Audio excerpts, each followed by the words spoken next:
Buenos días a todos. Empezamos hoy esta tutoría en la que vamos a ver los temas 4 y 5, que son de la descripción y la argumentación. Bueno, como sabéis, es la primera evaluación de lengua del nivel 1. Seguimos en el bloque número 1, comunicación y habilidades lingüísticas, y lo que vamos a ver precisamente es eso, las tipologías de textos, esta vez la descripción y la argumentación, ¿vale? Esta es la tercera tutoría del curso y es, como veis, el cuarto tema, ¿eh? Porque en la anterior clase vimos dos temas juntos, igual que en esta. Bueno, vamos a ver en primer lugar la descripción. Descripción, describir, bueno, ya sabéis, el nombre propio indica que se presentan por medio de palabras, pues seres, objetos, realidades, paisajes, etcétera, de forma que el receptor pueda hacerse una idea muy precisa de cómo es lo que estamos describiendo, ¿vale? Es decir, aquí tenemos una definición que también se ajusta bastante bien en la página 89. Pintar con palabras lo que se percibe por los sentidos, ¿vale? Ya sean lugares, personas, objetos o sensaciones. Suele definirse como una pintura hecha con palabras. Bueno, la descripción es un tipo de texto que se incluye normalmente en otros. Es decir, que cuando estamos contando o estamos narrando algo o exponiendo algo, incluimos alguna descripción sobre aquello que estamos hablando, ¿no? Que apoya nuestros argumentos. O sea, que no es en sí un género que aparezca normalmente solo. En el examen nos puede aparecer un texto en el que principalmente haya una función descriptiva, es decir, en el que principalmente se esté describiendo algo en vez de contar. Entonces tendremos que tener muy claro lo que es la descripción. Bueno, la descripción no es utilizada solo por la literatura, sino que nosotros en la vida cotidiana encontramos ejemplos de descripciones. La descripción puede tener un tono objetivo, aunque eso lo veremos luego, si en ella no participa la opinión del autor. Es decir, si se hace lo más objetiva posible, pues estaríamos hablando de una descripción neutra. Pero si es de carácter subjetivo, bueno, pues siempre tiene una intención, o la de exagerar rasgos, como en la caricatura, o en la de idealizar a alguien y mostrarle mucho más positivamente de cómo es, en fin, que dependiendo del tono de la descripción, pues así tendremos un mensaje u otro. La diferencia fundamental con la narración, por ejemplo, es que si narramos, estamos contando algo que ha pasado, una acción, un hecho, pero al escribir solo estamos diciendo cómo son los personajes o la situación o los sentimientos de lo que ha sucedido, no estamos diciendo lo que ha sucedido. Tenemos aquí una cita de Einstein que dice que sería posible describir todo científicamente, pero no tendría ningún sentido. Carecería de significado el que describiéramos la sinfonía de Beethoven como una variación de la presión de la onda auditiva. Bueno, pues es una nota muy que viene muy bueno, a colación del tema de la descripción y que ilustra un poquito más lo que quiere decir describir, ¿no? Que es, por ejemplo, sería una descripción objetiva, decir que la sinfonía de Beethoven es una variación de la presión de la onda auditiva, ¿vale? Para que veáis cómo puede ser una descripción. La elaboración de una descripción tiene varios pasos. El primero de todos sería observar, es lógico, ¿no? Cuando queremos contar algo o contar cómo es algo, tendremos que ver atentamente y detenidamente lo que vamos a describir. Además, tendremos que captar las impresiones sensoriales que ofrecen al receptor una idea completa de la realidad. Es decir, tendremos que ver qué es lo que quiere decir lo que estamos viendo, qué es lo que traspasa a la imagen. Por ejemplo, si estamos viendo un paisaje tranquilo o un paisaje en el que vemos el mar y demás, pues tenemos que captar las sensaciones que transmite, ¿no? A eso nos referimos. Además, habrá que seleccionar los detalles más significativos, o sea, los que más caracterizan lo que estamos describiendo. Y después tendremos que ordenarlos. Claro, hay que ordenar todo lo que vamos a contar para luego elaborar la descripción pues, con un poquito de exactitud, siendo expresivos, ordenados, claros, etc. Bueno, leemos todo lo que aquí nos explica en cada uno de los procesos, ¿vale? Leemos todos esos pasos detenidamente para poder hacer una buena descripción si es que en el examen nos la piden, ¿vale? Hay una serie de tipos de descripción que son bastantes y que no tenemos que aprender de memoria, ¿vale? Solo entender un poquito cada uno de ellos es súper fácil, ya lo veréis. Por un lado tenemos la descripción exhaustiva y la selectiva. Los nombres ya nos dan pistas, o sea, la exhaustiva reflejará todos los rasgos de la realidad que se quiere representar. Perdón, de forma detallada, de forma meticulosa.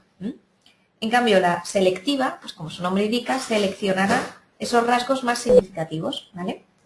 La estática y la dinámica, bueno, la estática siempre será aquella que presenta una realidad fija o estable y la dinámica se refiere a algo que va cambiando, una realidad en movimiento, como el que tenemos en el ejemplo. Luego tenemos la objetiva y subjetiva, que hemos hablado antes de ellas, ¿vale? La objetiva, que describe sin añadir la opinión del autor, y la subjetiva pues está plagada y está inundada de la opinión del que lo escribe. Luego tenemos realista, idealizada y degradante. La realista pues se refiere a una descripción en la que intenta describir la realidad tal y como se presenta. La idealizada, pues en cambio, está seleccionando los aspectos más positivos de lo que se describe. Lo idealiza, lo pone como, bueno, mucho mejor de lo que es. Y la degradante hace todo lo contrario, que expone lo más negativo de lo que se está describiendo. Por ejemplo, cuando tenemos aquí el ejemplo del hombre y su nariz, de Francisco de Quevedo, ¿vale? A un hombre de gran nariz, que se titula, y ahí vemos que está destacando justo eso tan negativo o eso tan, ese defecto que el autor está viendo y lo está exagerando, ¿vale? De una manera degradante. Luego tenemos la literaria de personas, que encierra 3 tipos, 4 mejor dicho, porque también contamos el otro retrato. La prosopografía es la descripción del físico de un personaje. La etopeya lo que describe es todo lo contrario, el carácter, los sentimientos, lo que tiene dentro el personaje. El retrato aúna las dos, es decir, cuenta cómo es los rasgos físicos del personaje y también los de carácter. Y el autorretrato es la descripción que hace una persona de ella misma. Bueno, la científica y la literaria, simplemente con que lo leáis tenemos suficiente. Y la otra, la científica, pues igualmente, ¿vale? Científica y literaria las leemos y listo, ¿vale? No tenemos que aprendérnoslas porque no van a aparecer en nuestro examen. Bueno, topografía, zoografía y cronografía, os las he señalado aquí, bueno, pues como interesantes porque pueden aparecer en el examen, pero realmente tampoco nos las vamos a estudiar detenidamente. Solo con los nombres ya sabemos a lo que nos referimos. Topografía, la que describe un paisaje o un lugar. Zoografía está describiendo un animal y cronografía está describiendo una etapa en el tiempo.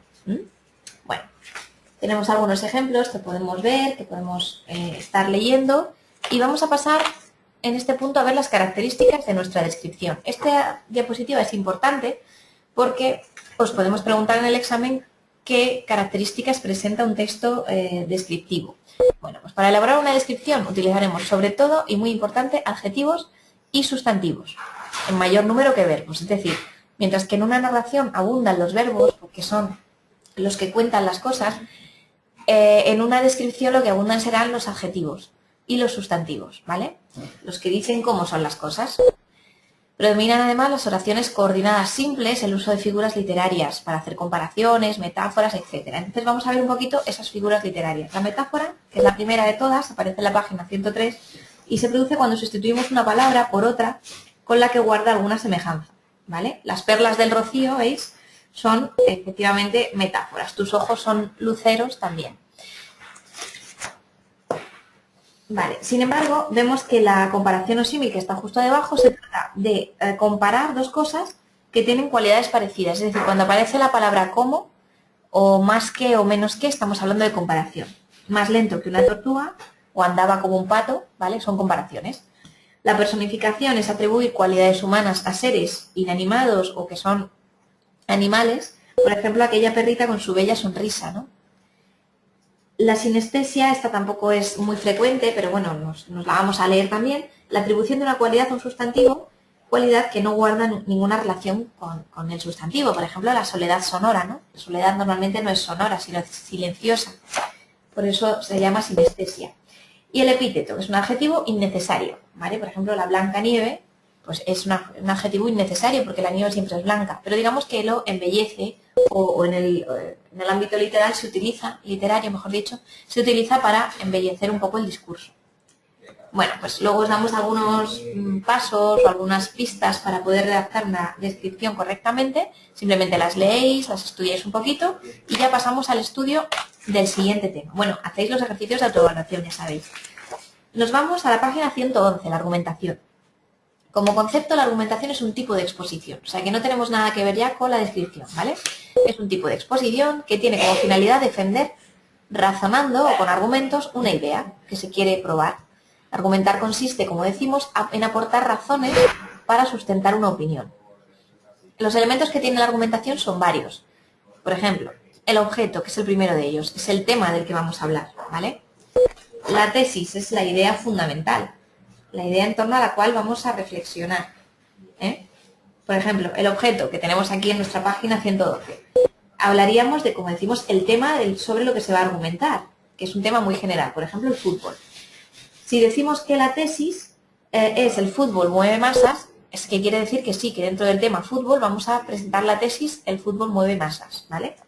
Y luego los argumentos, que son hechos, datos, a favor, en contra, en fin, sobre todo a favor, claro, de lo que nosotros apoyamos, ¿vale? La estructura de la argumentación sería la que casi siempre ponemos para los textos, pero añadiéndole una más. Normalmente los textos se dividen en introducción, argumentación y conclusión, ¿vale? O introducción, desarrollo, conclusión, también lo vemos.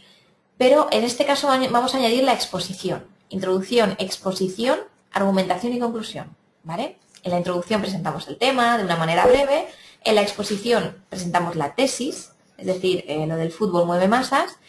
En la argumentación decimos aquellos razonamientos que apoyan la tesis y concluimos reafirmando nuestra tesis, ¿vale? Con más argumentos.